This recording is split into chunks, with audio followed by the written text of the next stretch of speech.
A big thanks to Intel for sponsoring this video. What's up? Wait, this isn't dirt. Every series, every developer, heck, every company had at least one slump era. A dork age, if you will. It may happen because of some factors. Company tried to do a new thing or appeal to a certain market, the old guard got fired, the new blood is struggling to fill some holes, or they just couldn't keep up with the rest. Take for instance Platinum Games. They used to make such bangers. Sometimes, but after a brain drain of their more established staff post New Automata, they've been struggling to follow them up. Decent games, aside from Babylon's Fall, but still disappointing. Sega were also struggling, not only after the buyout from Sammy, but also after the success of the Genesis, with the American and Japanese branches butting each other's heads over some bullshit, leading to them leaving the console market in the 2000s. Speaking of consoles, Sony had a hard time selling the PS3 at first due to rather rancid presentations, the ads for the console, and the price, $599 US. And don't get me started on Konami or Capcom, we'll be here all day. But one company that comes to mind when it comes to slump eras is an odd one, because it's not Japanese. Codemasters is rather complicated. They weren't struggling as much as those companies financially speaking, but their output post-Dirt 3 can leave a lot to be desired. By that point, it wasn't the biggest indie dev anymore, as they were bought by Indian conglomerate Reliance Entertainment since 2010. Of course, since they now hold the rights to Formula 1, they've been even busier than before, having to crank up an F1 game per year with the help of their Birmingham studio, as well as coming up with successes to Grid and Dirt. While they're good games per se, many fans were left disappointed. Maybe with the exception of Dirt Rally, but I know a lot of RBR fans would take offense at that. I'm not even sure if they even left the slump to this day, as they're now owned by Electronic Arts, and as a consequence, some of the battle layouts, with their future completely uncertain. But I'm getting ahead of myself. Hardy Grid! Oh, sorry. For context, in Europe, the first grid was called Race Traffic Grid. So, to differentiate from the 2019 game, also just called Grid, I say Hardy Grid would bring up that game. Clear? Good. It was considered as one of the best racing games of all time, and I can see why. The gameplay was immaculate, the career mode was remarkable, the graphics. Music was great! I made a whole video dedicated to it, so I recommend checking that out before you continue with this. With that being said, it's no surprise that the Codemasters decided to greenlight the sequel, and it only took 4 years to do so. How the hell would they follow that up?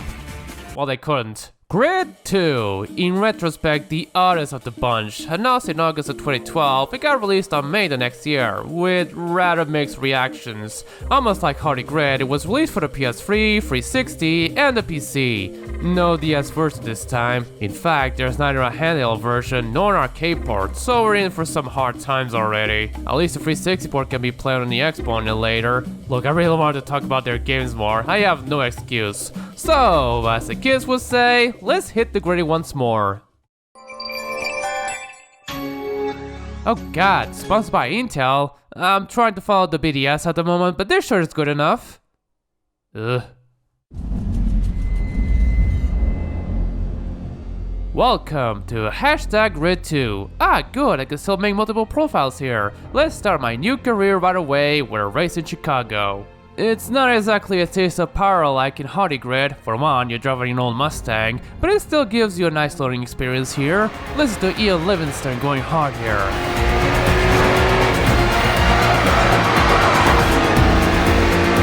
Hold your nerve, we're close to the biggest finish of our careers. After my race win, I get contacted by some guy named Patrick Callahan, no relation to these two. He watched some YouTube videos from me racing and yeah, social media plays a major role here. God, for a time capsule, line mode, really? He's planning to make his own racing series and is looking for rising stars to enter it, so he chose me to help him scout for more. But not before I do a few laps alone in Indianapolis. Finally, a proper American racetrack. The new chief teaches me how to drive well on the corners, and already I can hear old fans frothing at their mouths over a change of handling, but I'll get to that. Hey buddy, you can do better. Luckily the proof of that has already been seen by the right people. Imagine if Captain Price was my crew chief. That was an improvement, but it's not hard to improve on garbage. How'd my feel? Let's go home. Literally. This time you start on your own house garage, which is sweet. And like in Hardy Grid, you start with an old Mustang. Someone must be a fan of them. Anyways, hope I put my details in. And because Pinkie still isn't here, I'll let people call me by Lightning again. What could go wrong with her? I don't know. But here's something else that's wrong. Career mode. It's been completely changed to shit. Instead of the more freeform event selection the previous game offered, here it's a more linear affair. Do some club races to earn their respect, enter the WSR, and do some races to earn enough fans to unlock the finals, and then the next season. No 4 events alone up per year, just a generic racing game progression. Hell, you don't even get to buy cars, you earn them by winning certain events and picking a choice of 2, or doing vehicle challenges if you want the other ones as well. I wouldn't mind if this game was called something else, but this is supposed to be the sequel to Grid. This is a 2 for Pete's sake. All it does is alienate those fans. It is expected. I'm sure people were pissed at Namco for doing away with a money-based career mode when going from Rage Racer to Ridge Racer 4. Yet I feel more offended with Grid 2 into that game somehow. Let's just forget all that and play the game proper.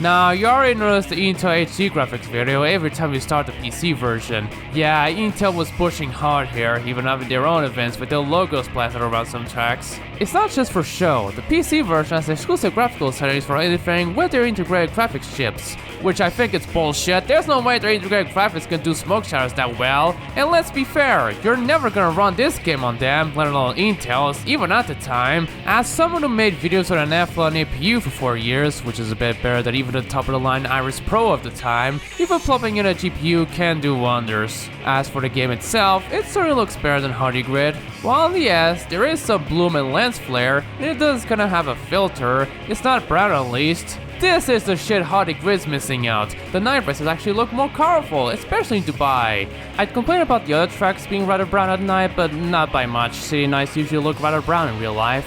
If only they could tone down the fucking glare. Holy shit, does everything have to look realistic? Including the LED lights? I also don't like the specks of dust on a lens whenever a light shines through it, as well as the HUD. It's like Forza 4 but without a drop shadow. It's just bland is all I'm saying. And it can also be difficult to read when it goes over a bright spot in the race. But I do love the track intros. Barcelona is full of sweeping bends and split routes. Stay sharp. The chase cam is very similar to the previous game, except it's much shakier. It shakes when you go at speed, it shakes when you brake, and it shakes so much whenever you grind an opponent, either that or a loose car part. It's annoying, but other than that, it's great. It actually moves back as you speed up, nice. And before anyone screams at me for missing one fundamental component of the game, I have to talk about the cockpit view. There is none. One of the many things people didn't like about this game, and it's something I hardly care about. Look, as I said in my Hardy Grid video, I don't like using cockpit view in general, and especially in that game. The steering wheel to windshield ratio was abysmal, and some cars cover up the rear view mirrors. I hated it! At least you don't need to use it, unless you're that hardcore about it. And the critics thought so too, and removed it entirely in Grid 2, because according to them, only 5% of them play Hardy Grid in that view. I can see why! I get that people were pissed about its exclusion, but please don't act like this is the best cockpit view. But here's something that I really care about. No rear view mirror in bumper cam. Fuck, why would you force me to use the right stick? This game is often compared to the Ridge Racer games by some, which I find absurd. But I also kinda get, especially with the first game also lacks a mirror. While the replays aren't as stylish as in Hardy Grid, it still looks good with its shots, though it tends to cut to establishing shots for some reason. I'm guessing it's this game's version of the black screen, or the screen glitching whenever the car clips through another car. Although the replays are stuck in this sort of bugs, at least you can hide the controls, finally. And shit, you can post clips on YouTube like in Dirt Free, though I assume the recorded clip won't be uploaded at 60 FPS, so I'm sticking with OBS. For audio, it's so much improved from Hardy Grid. Every car, especially the Caterham SP300R, sound amazing.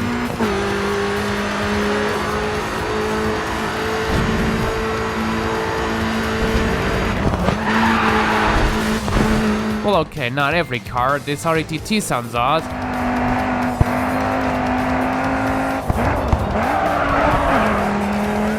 And this Falcon, I'm rather mixed, but the rest are just super fine. They sound less like vacuum cleaners this time. Voice acting is here, similar cast to the last, an engineer and a manager of sorts. They're fine and all, but I find Patrick Callahan more annoying than the manager in the last game. Every time I go back from a race, I get reminded of a promo event, vehicle challenge, objective to do and all that.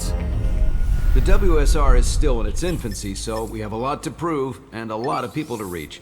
Completing a sponsor objective is a good way to get your name out there. Let's keep the momentum going. There are more series you can enter. Check your event calendar. See if you can fit in a vehicle challenge. I get it, I'll do that when I'm done with some other stuff. Dick.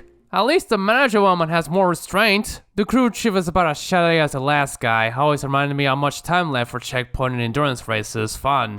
Keep it smooth. Third place is only trailing by 5 seconds. 2 minutes to go. Keep pushing. You're in the top 3.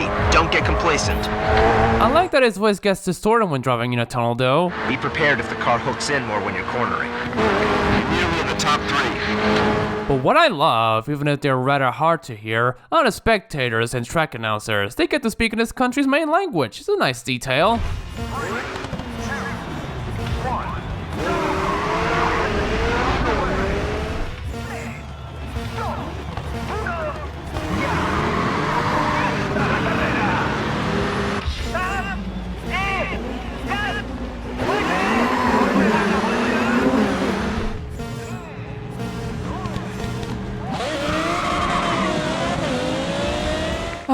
I love hearing Portuguese that isn't Brazilian. You're racist. As for music, while it's still composed by Ian Livingstone completely this time, even for the menus, it's not the same hard rocking beat as the last game. This time they're a bit more orchestral and rock than techno, sounding more like Gridlock. Oh look, it's a remix of it.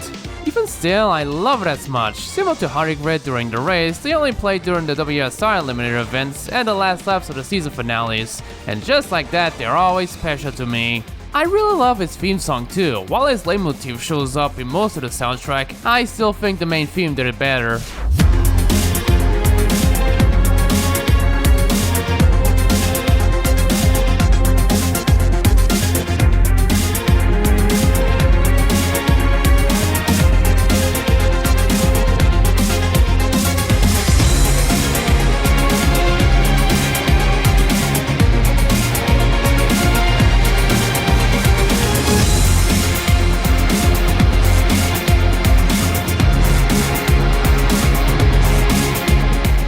As they're based on his theme song, the menu tracks are great, as well as the loading jingles. Not as good as the ones in Hardy Grid, that first garage song was just but still pretty great listens, especially the first garage song here.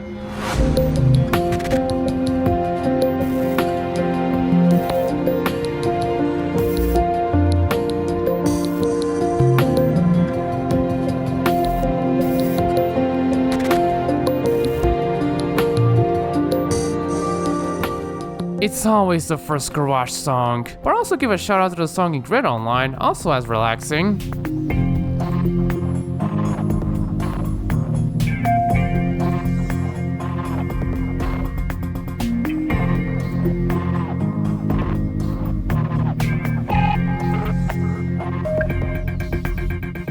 Now off to gameplay, which...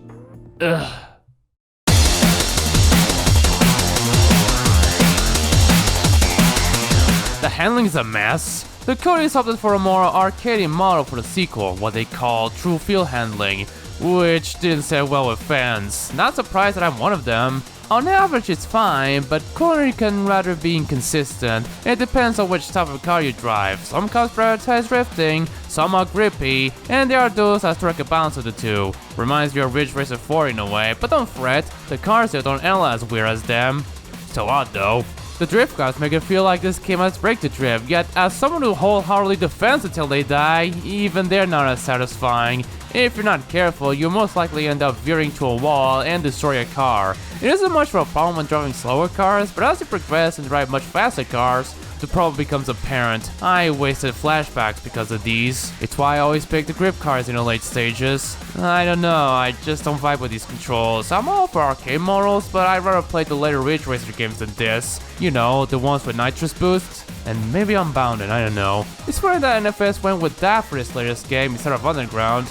I'm getting sidetracked. Much like Hottie Grid, there's visual, mechanical, and terminal damage. It's a shame the damage meter is determined by this warning sign. Oh great. But of course, this being a grid game, you wouldn't expect this to not have a flashback mechanic. The rewind feature is back and it now works like this. Press the Y button by default and you're easily being rewinded, and then press it again to stop when you feel like it. Now I'm of two minds about this. On one hand, I like that it works instantly instead of waiting for the instant replay to fully load, and at least you can still have limited rewinds.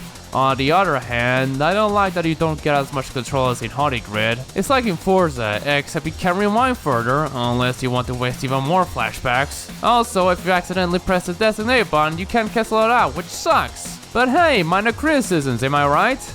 I still prefer it for a role like in Dirt 3 though. Wait, I thought this was an arcade game! Yeah, for some reason, cutting corners in a real track slows you down for a few seconds, which is weird because Hottie Grid didn't punish you for that. Now it's a good time to start giving out penalties. The fuck, Codemasters? Doesn't roll off the tongue as good. Doesn't help you also get penalized for going too wide, makes sense in a few corners, but still. Now for the opponents, and fuck, normally it's just too easy for me at times. The only times they ever got challenged good was in the Togi events, which isn't much. I still always win the first 2 rounds, and the face-off events, especially when my opponent is driving the same car as mine. Everywhere else that I feel like Max Verstappen in 2023. That isn't to say that it's always easy. There were times I had someone approach me and trying to pass me, which is great. It's more noticeable in the later stages, but even then, I still end up winning. It doesn't help that the events can allow multiple car classes racing at the same time. The Tier 3 has the lightweight cars, which are easily the best cars. I'm not all for meta, because I don't believe in it, but it's easy to see why. I had trouble with a checkpoint event, even on normal, and the only way I could win it is by driving a Caterham. Woo. I feel like something is missing here. Oh well, did the first season with a bang.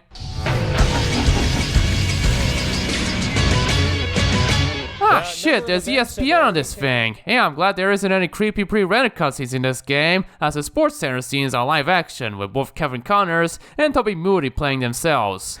You know, we're competing with so many other sports here, but if we can find a personality and a super Uber driver who has such skill to be the best in the world, then that's just going to be a massive, massive hit. It's the big question moving forward, Toby, thanks, and we're going to be keeping a keen eye on this organization's progress. Much more on SportsCenter coming up.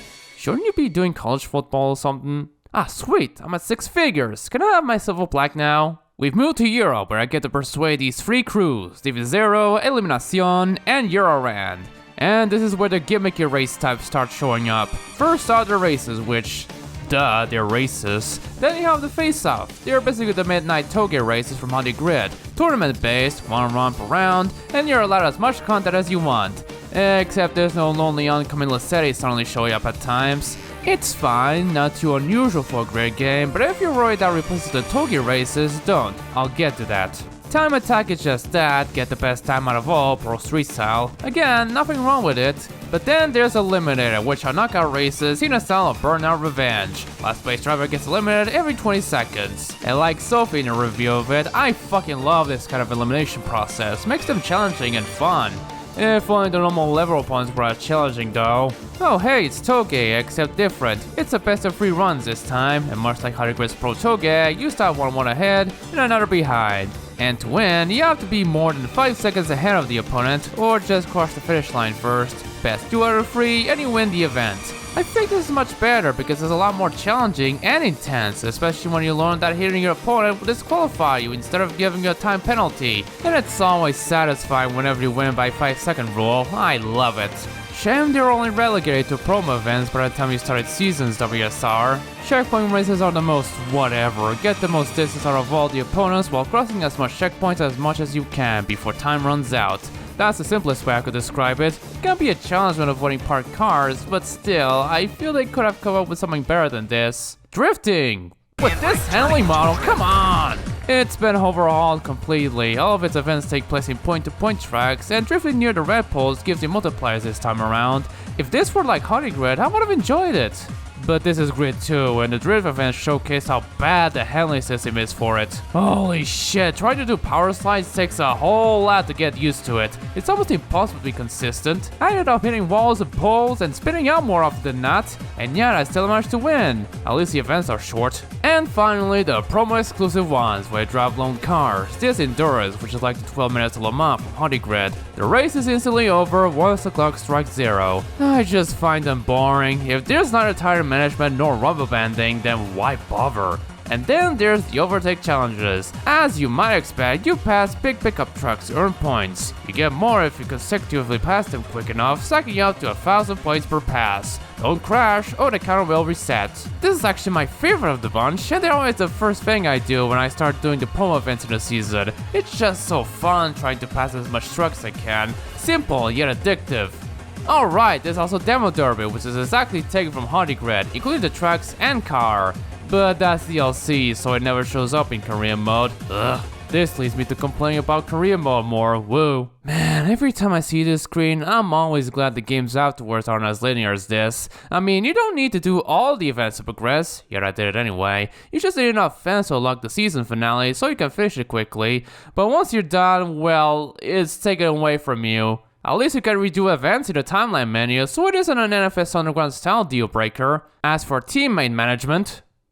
What teammate? Yeah, they ditched that too. So other than your engineer and the investor, probably, you're all alone in these events. I mean, at least I don't have to hear my teammate bicker on during the race, but come on! But you do get to set your own livery with patterns and sponsors, and thankfully the couriers had the decency to add a brightness slider, so more shades of pink, yay! Now that's more like it! For the sponsor situation, not so yay. Every time you start a new season or enter this WSR event list, you have to pick your sponsors of your choice, which offer you objectives to do to earn a few fans. However, you have to keep them until the next season. You can't change them during it. So if you feel doing a certain amount of checkpoints is too hard for you, and believe me, this game doesn't keep track of the gates I passed, even at the results screen, tough shit! Kiss your potential fans goodbye. Oh no, I guess. Oh, speaking of fans, there's an achievement you can unlock that references Taylor Swift's Twitter account at the time. 2013 was a different time. Off to Asia! World Series racing has defied initial skepticism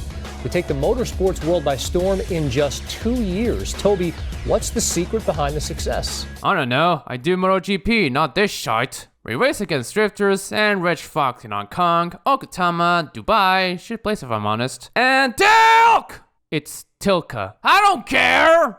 This leads me to the track section. Just like Honeygrad, there's a bunch of city tracks, all fictional as expected, as well as a few real ones such as Indianapolis, Brands Hatch, Red Bull Ring, the Algarve Circuit, and bloody Yas Marina. Where's Suzuki when you need it? Unfortunately, without counting DLC, there isn't any returning ones. Let's get this out of the way. I fucking hate Yas Marina, at least the GP circuit at the time. In Yes Marina, every corner is unique, so keep your focus. Every corner is unique, my ass. I didn't like the current layout either, but it's still better than this travesty. Start the lap with a 90-degree left-hander. Fair enough, I guess. It starts off good with turns 2 through 4, real pleasant. And then turn 5 fucks it all up and everything goes downhill from here. The straights are fine, and Emirati government be like. But holy shit, turns 8 and 9 are trash, turns 11 through 14 are trash, this square corner galore before the finish is trash, every corner starting from that southern chicane is just trash. I share the same sentiment as Kimi Raikkonen. This is one of the worst modern racetracks I've ever driven in games. It's a total bore. The shorter layouts are much bearable if I'm being honest, because they're short. The rest of the real tracks are better, Portimao and Brands Hatch are pretty great. I just wish the latter's GP track wasn't DLC. The Red Bull Ring, despite its first corner being difficult in an F1 car, is my all-time favorite. And I'm not even a fan of Red Bull. I never drank it in my life. And while I like Indianapolis, even without the chicane, I still wish there was more American race courses than just that. It's just a disappointing list if I say so myself. Not sure, the DLC can rectify that, but much like in Honeygrad, they are never used in career mode. Sucks, man. Now for the city and point-to-point places, all new to the series, except Okutama? Kinda? Chicago and Miami, the latter probably taken from Dirt Showdown of all games, are okay at best. Their layouts are rather grid-like with a lot of square corners. They're whatever. I like Miami the best because it has pretty colors at night. Still more bearable than Abu Dhabi. Paris is more interesting, not just layout-wise, but also visual-wise. Obligatory Eiffel Tower aside, I like that the tracks go through the highway tunnels and its corners are more varied. It isn't just square corner after square corner. They're much better than George V in GT4. Then you have Barcelona, which I have to drop kayfabe for this. I've been living in and around Barcelona for over a decade now, and seeing that the city is featured in the game and subsequent entries, I'm intrigued and curious as well. The city is best known for mostly of its squares and free avenues crossing over them, mainly in Champla and Saint-Martin. Now the track itself, the main layout at least, visits some of its well-known landmarks such as Plaza España with the old bullring turned mall, Woo, Monument a Colón, their own Arc of Triumph, and the Sagrada Familia, always important. Now, in real life, it would take more than a few kilometers to do a lap with them on display. For one, the big cathedral and the plaza roundabout are 3Ks apart, but Cody's decided to do what Neversoft did in Fuck 2 and just compress the city to allow for way shorter trips between landmarks. Not to a ridiculous amount, enough to put the sand station next to the Rambla de Mar. Now, I'm fine with them scrunching the city for more fun racing, and I'm fine with the metro stations not having the actual logo, but what I'm not fine is how they got details of the city wrong. There's this sort of thing at the Plaza España part, not very noticeable unless you live in the city for so long. Those buildings are placed wrong! I don't know what the fuck the Curtis was smoking, but the arena's ball ring and the Hotel Catalonia, sure enough its place is switched. This has bugged me for so many years, and it's not just that. Here's Hotel Arts, just a remarkable tower, so much as the other right next to it. The not-so-twin towers as I would call them. Yeah, for some reason they decided to make that tower less unique by cloning and placing them all over the background. Holy shit, that confused me at first. Hey, shouldn't that be at the seaside? Wait, what? So sorry for that rant, but I had to do it, especially when they didn't bother fixing the glaring mistakes right up until Great Legends. Fuck!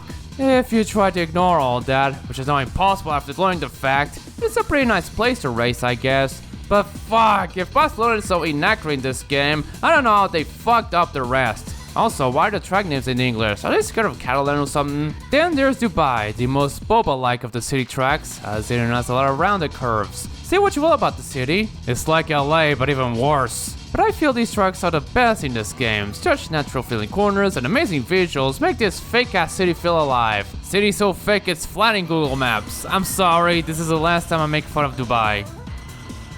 Poop trucks. Can't forget the point-to-point places. While the race course isn't in the game, Ogutama is just good, with typical bends and narrow roads you expect in a Toge road. Hong Kong is more speedy and in turn more difficult when racing on others. This stands out a lot more because you get to see the city skyline when you race. Can't say the same about California and Côte d'Azur, not to be confused with what Polyphony calls Monaco. They both take place on seaside roads, which is nothing wrong. I love seaside drives. I just wish they'd stand out more. I mean, the Californian road has the woods, while the French Riviera has you go through villages and highways, but I couldn't see much of a difference. Except when it's at night, where California isn't as well lit, that can make it more challenging. Of course, all tracks, even the real ones, can be raced in reverse, so have fun tackling the rimas turned backwards. Not only that, but for the city tracks, there's this thing called live routes. Basically, it generates a path in real time by choosing the junctions used for different layouts. No two laps are the same. Well, sometimes they feel like they are because I tend to visit the same paths over and over again. Makes their first stages more unique. Though it makes me wonder how they do it in real life. You gotta move the bleachers out of the road to make way, and you can't do that quickly. For the cars, it's an interesting yet abysmal selection by grid standards. A lot of road cars and few proper race cars. Other than the Indy car, which is DLC, and maybe the Aerial Atom, there's no open wheel cars, and the only race cars this thing has are the touring cars, the super tours, and the GT3 cars. Yup, other than the supercars, the top brass are these fucking things. It's embarrassing. That's Gran Turismo 1 levels of embarrassing, and I like that game a lot. It's not just that, without counting the DLCs, there's no Mitsubishis, only one Subaru, and it isn't an Impreza, no fucking Ferraris, and no Toyotas, unless you count the BRZ, which I don't.